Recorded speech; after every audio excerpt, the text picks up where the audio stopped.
આ છે અમદાવાદના એસજી હાઈવે પર સોલા બ્રિજ પાસે આવેલું ભાગવત વિદ્યાપીઠ. આ શ્રીનાથજી બાવાનું ખૂબ સુંદર મંદિર છે. કહેવાય છે કે ભાગવત પુરાણને આધારે આ મંદિર બનાવવામાં આવ્યું છે. એટલે કે આ ભાગવત વિદ્યાપીઠમાં શ્રીમદ ભાગવતના 18,000 શ્લોકો આરસના પથ્થર પર લિપિબદ્ધ કરવામાં આવેલા છે. અને શ્રીમદ ભાગવતમાં જેમ 12 સ્કંદ છે તેમ ભાગવત વિદ્યાપીઠમાં 12 દ્વારો છે. ભાગવત વિદ્યાપીઠ વિશેની બીજી વિશેષતાઓ પછી ક્યારેક વાત કરીશું, પણ અત્યારે તો હળવે હળવે હળવે હરજી મારે મંદિરે આવ્યા રે, મોટે મોટે મોટે મેં તો મોતીડે વધાવ્યા રે. પ્રાણ થકી મને વૈષ્ણવ વાલા, હરનિશ એને ધાવું રે.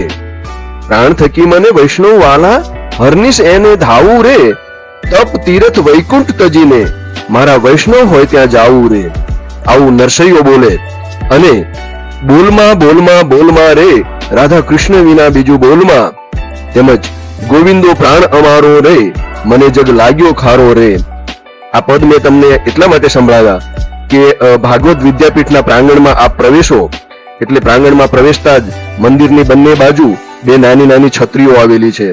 અને આ બંને છત્રીઓમાં એક બાજુ નરસિંહ મહેતાની અને બીજી બાજુ મીરાબાઈની મૂર્તિ સ્થાપિત કરેલી છે.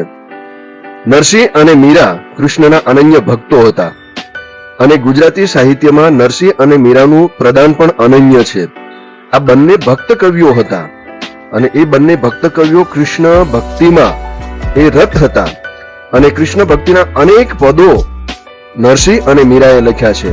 મેં ઘણા બધા મંદિરો જોયા છે, પણ જ્યાં આગળ આપણા ગુજરાતી સાહિત્યના આવા પ્રતિષ્ઠિત કવિઓ ની મૂર્તિઓ સ્થાપિત થયેલી જોવા મળે તો એ એકમાત્ર આ ભાગવત વિદ્યાપીઠમાં મને જોવા મળી છે.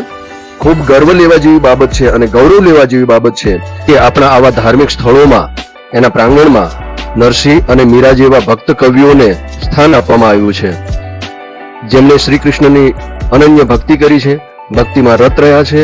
એવા નરસિંહ અને મીરાને સ્થાન આપી ગૌરવ વધાર્યું છે.